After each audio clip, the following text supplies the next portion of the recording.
Hello, I'm the Dark Master, and welcome back to my LEGO reviews. In today's video, we shall be covering set number 71747, The Keeper's Village, of the island wave of the Ninjago theme. It comes with 632 pieces in 5 bags, a sticker sheet, and 5 minifigures. As always, let us start with the figures.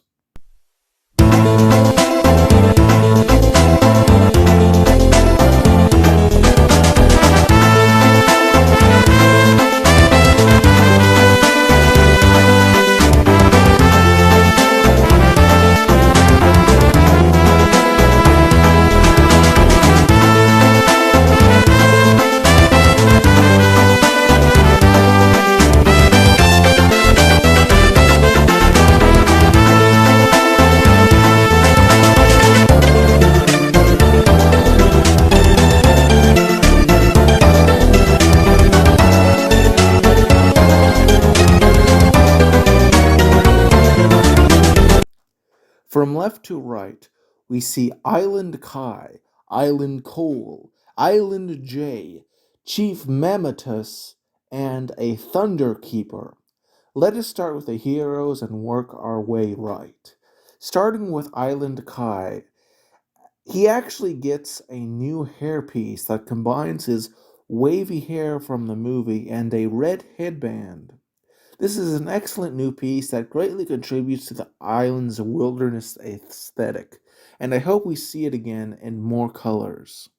Sadly, that praise cannot be extended to his face, which is the same print seen since the Lego Ninjago movie redesigned the ninja, with the bandage on his brow and a scar on the other eye.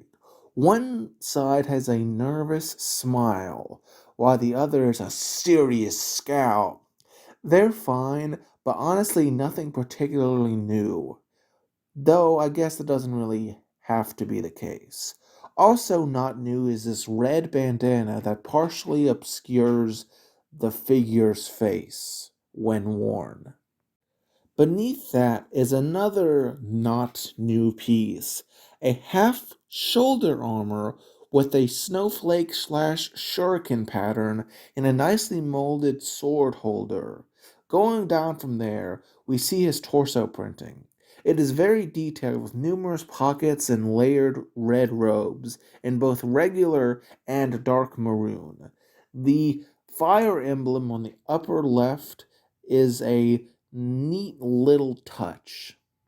Going to the back, we must first remove the armor, and upon doing so, we see a mighty fine print with camouflaged coloration set upon a red background and a much larger fire emblem. We see more of the belt as well here. Going down to his legs, we see he has some more printing with knee pads and a belt. Kai's arms are deep maroon with black hands. For weaponry, Kai wields 3 weapons. First, he utilizes a pair of machete pieces molded in gold for hacking both foes and thick flora apart. In addition, he wields a silver katana, which, while not new, is utilitarian and an excellent addition. Overall, Kai is an excellent figure and a great reinterpretation of the character within the island subtext. Now, let us go on to Cole. Island Cole's hair is not a new piece, being used since the Lego Ninjago movie. However, despite being an older piece, it still has good shaping, and the new recolor with the bright orange headband really works with his black hair, and is overall a great piece that really captures the island's aesthetic. Also not new is the face print, first seen in the Lego Ninjago movie. He has thick eyebrows. One side has a relaxed smile, while the other is an angered frown. Both are fine, but nothing new. Going down, we see he has a black bandana. Pretty cool, but it does obscure his face. Going down further, we see he uses the same armor as Kai, with the half shoulder armor bearing the shuriken symbol and it can hold a singular silver katana. Going down to the torso, we see he has heavy gray plate armor with decent battle damage and the symbol of the earth emblazoned upon it. He also has prominent khaki belts with large pockets. Going to the back, after removing the armor, we see more of that gray body armor with a larger stone symbol and tan belt. Overall, pretty good printing on both sides. Shame that the armor covers the back printing so much. His arms are dark gray with black hands. Going down to his legs, we see Cole has an orange belt with prominent knee pads. Again, the printing here is pretty good.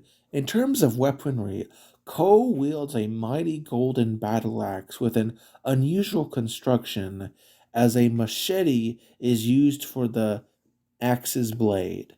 In addition, he wields a silver katana, again utilitarian, but is nothing really all that new. Overall, much like Kai, Island Cole is a great reinterpretation of the classic character with regards to the island aesthetic. Now, let us go to Island J. Starting with his hair, Jay has a new piece, being a combination of his old moppy hair that debuted in the Lego Ninjago movie and a regular blue headband. It's a good new mold that again really captures the aesthetic of the island, and I hope to see it in new colors. Going down from there, he has a two-sided face that has been in use since the Lego Ninjago movie, bearing those distinctive freckles and brown eyebrows. One side of the face is a friendly smile, while the other has an irritated frown. Overall, it's a pretty good face, but again, nothing particularly new. He wears a blue bandana, which is fine, but again, nothing new. Beneath that is the same half shoulder armor bearing the shuriken mark seen in the last two ninja, and nothing really more needs to be said about it other than it's a perfectly fine piece. Going down to his torso, we see he has two grayish blue belts set over blue robes with the Ninjago symbol for lightning. It is excellently detailed. Going to the back and removing the armor, we see that it is also decent, with two belts, one of which obscures the large lightning emblem on his back. Honestly, I would say that it is the weakest of the three ninja back printings, but the front print is perfectly amazing. His arms are navy blue with black gloved hands. Going down to his legs, Jay has some good printing with small knee pads and other little details. For weaponry, Jay utilizes a chained machete flail, which honestly sounds far more awesome than it really is. Like the other ninja, he also wields a perfectly utilitarian silver katana. Overall, probably the weakest ninja of the set, if I'm being honest, but still a good reimagination of Jay for the wave. Now let's go on to the villains of the set. Yes, I know, they're technically not bad guys in the show, but the sets are separate from the show, and in the context of the set, they are the bad guys here. But enough about that. Let us start with Chief Mammotus.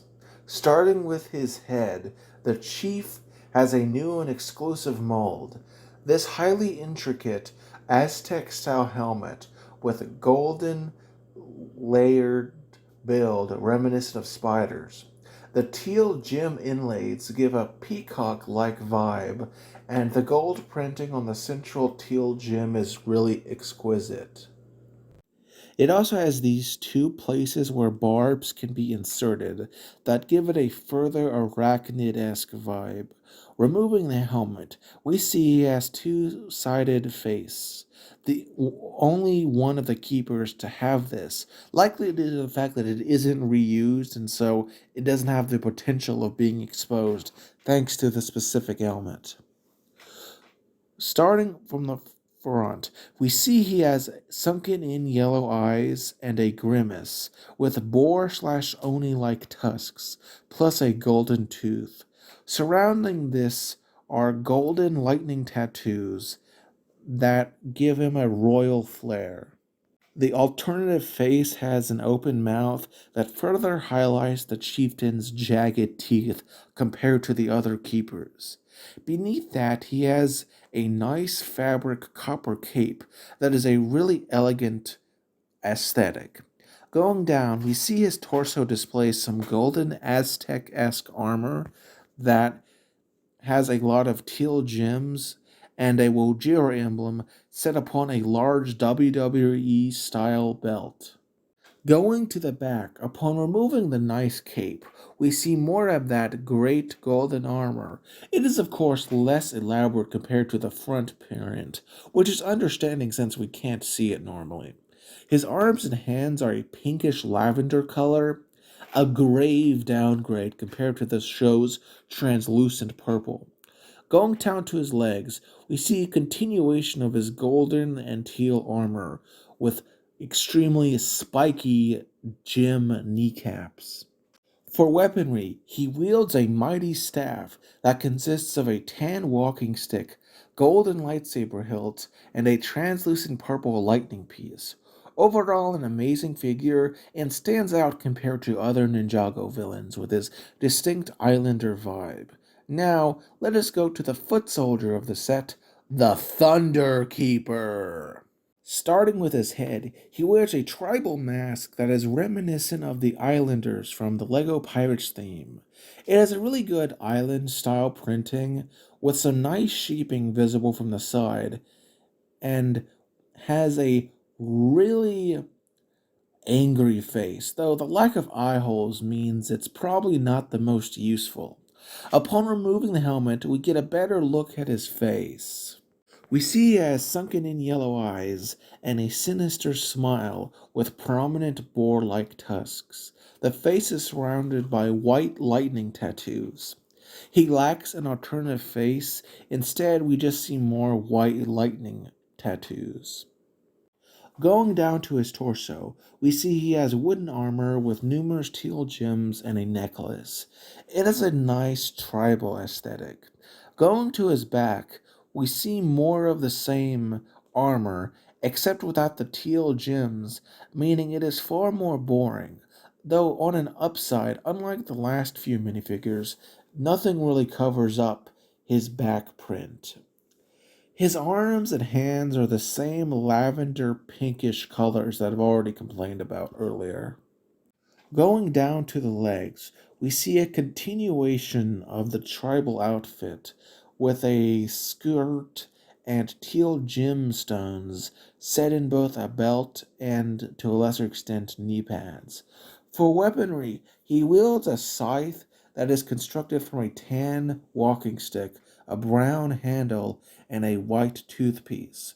Overall, the Thunder Keeper is an excellent foot soldier, both visually distinctive enough so that it looks like its own fraction, but not so distinctive to the point where making an army out of him looks off. These aren't individualistic, they're just unique. Now, let's go to the stickers of the set. There is a relatively medium-sized sticker sheet. The ones that bear the eyes of the Stone Guardians are absolutely essential, and leaving them off really hurts this set's appeal. The others are also good, but nowhere near as essential, so you can, as always, leave those off if you really want to.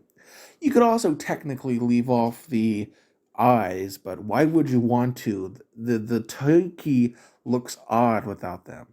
But what about the pieces? The set comes with a huge selection of really nice pieces. First, you get all these palm fronds, which are cool pieces, and all these large plate pieces that are definitely useful. We also see all these little pieces that look like leaves, and those in translucent orange. All the teal pieces are also really good to get. But what about what these pieces build? What about the build of the set? It is technically two builds, but the main consists of one large interconnected island. Let us start at the beach and work our way inland. First, we see a light teal sea area with several small circular tan plates that illustrate the transition to land well. We then see three green leaves of two different shades, which we will return to in a little bit, and a darker tan, sort of like wet sand. Going further inland, we see several things. Firstly, we get a nice little red Lego crab. It's always nice to see these little creatures rendered in Lego. It has a pretty good shaping too for what it is. More importantly, however, we see a rocky little build. This skull sticker is significant, as we shall see in a little bit. This area has a slight flexibility. To the side, we see a sign bearing a tribal symbol, perhaps another warning. It is partially covered by a palm frond. When a minifigure steps upon the area marked by the sticker, the second palm frond, which is clipped to a loose bar, is sent rotating away, exposing a flat plate launcher, which can hold three translucent purple plates. They can get lost easily, so luckily the sets provides extra. To the right, we see a very skinny tree which can be bent surprisingly. To the left of the area, we see a thicker tree which consists of the second function of the set. Okay, so this second function has the tree being bent down, with this chain being put into the area surrounded by leaves that I talked about earlier. Once a ninja or other figure steps upon it, you can turn this handle, and essentially the ninja or other person gets trapped in what is essentially a trap, sort of similar to how certain people catch animals. We also see that beneath this trap is a spike pit with the remains of a dead human skull also there. We see more palm fronds to the left that can be slightly articulated, and this beach area connects to the larger island. It can articulate forwards and back to a certain extent. Going to the main island, starting from the lower level, we see a massive carving of a dragon in the stone that is leaking a massive tongue of lava upon the ground. The sticker is a neat little touch showing the transition from solid rock to liquid magma. There's a little bush going to the right, and we see some more magma pouring up from the underground. Thanks to a small leak that is provided shaping from that Lego Marvel shooting accessory molded in translucent orange. We also see some nice shaping of the rock that really gives it a weathered look. The well-built dragon carving hides a secret, in that it is a secret entrance to a cage that the keepers keep prisoners in. Turn around the set and you see a bone and a bucket for non-savory reasons, and a rather gappy door and a lime green mechanism for opening this secret tunnel. Overall, it's a nice little area, but really nothing all that special. Going further into this lower area, we come to see a cooking area with a fire pit and a pot of soup with carrots and fish. Another nice little detail is an oar that is clipped upon the wall. Going forward from that, we see two more hanging weapons slash armaments. Firstly, a white spear and a staff bearing a translucent purple gem, and a shield bearing the tribal markings of Wojira. Going to the right, we see a series of heavily weathered steps. The combination of plant pieces and the mixed stone colors really gives off the look of those sort of island slopes you see often thanks to extreme weathering. Going further up the steps, we come to the upper level, and see a staff with another translucent purple gem and come upon Chief Mammutus's throne made out of bone. I can only assume this is human bones, which would explain the skull we saw earlier. It has a nice sticker and a lot of articulation at various useful points, meaning it can be rotated back and forth, presumably to provide better comfort for the king. Going to the left of that, we see a sort of either a mini lava volcano or a lava seep where all the lava we saw earlier came from. It has these weird little pieces, but also next to it, we see the second and arguably most iconic build of the set. The Stone Guardians are a trio of stone brothers. Let us start with the bottom one and work our way up. The bottom brother bears the smallest weapons, which are dual white daggers. His arms can also possess a reasonable amount of articulation thanks to a ball joint, and bears some metallic copper shoulder armor. His face print is arguably the most neutral, and he has a pair of buck teeth.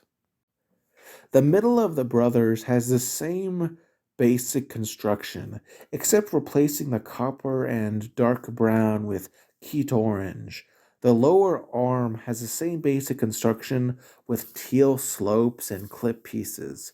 However, for weaponry, he wields two white katanas. His teeth are also a pair of inwardly curving tan fangs, and has a much more aggressive facial expression with brown tattoos that is clearly an angered scowl. The top brother has the same almost basic construction with red instead of keyed orange or brown. For weaponry, he wields a pair of large broadswords in white. His horns are much larger, using curved blades for an oxen like look and have a slightly different construction. He has a pair of outwardly boar like fangs, and his face bears an expression that is somewhere between the two, being sort of an aggrieved grimace. The top of this third brother bears teal semicircles and also has a distinctive addition to the top. A pair of hinge pieces with translucent purple lightning pieces and a single collectible of the wave, that being the Storm Amulet. It is an excellent piece with great molding bearing the emblem of Wojira and translucent purple background. Overall, a great individual piece. The lower two brothers can be swapped around, but the red one must always be on the top due to his obviously bearing the, amulet. So, what are my final thoughts on this set? Well, the minifigures are all pretty amazing. The build is great with numerous nice little details that I deeply appreciate. The only flaws I would say is that one of the functions, specifically the one with the chain on the tree, can be a bit inconsistent. Also, the shooter doesn't always knock off the figure. But I think those are just things you have to deal with when you get these kinds of sets due to various factors. I would highly recommend you buy this set. It's worth the price, and I would say the best set of the entire island wave. And trust me, whoever you get it to is going to really enjoy this. I am the Dark Master, and I hope you enjoy this video. Join me next time on my LEGO reviews. Have a good day and subscribe if you like this sort of content.